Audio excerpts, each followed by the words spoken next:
Hi, this is Kate from WTI, and I'm here to share with you why we love the K&H Elevated Dog Bed.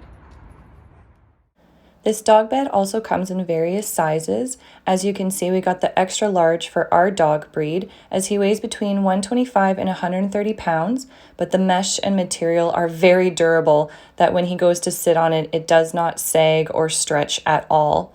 We also love that it is raised because of all his fur. He loves to be outside 24/7 and he gets that airflow he needs.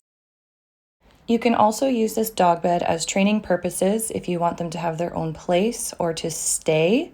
And we also bring this camping with us for those rainy days where you don't want your dog getting sandy or mucky or dirty. It gives them that high level ground that they need to keep clean. Speaking of traveling, this bed is very lightweight, so it's easy to take apart and put back together, especially if you're going to travel with it.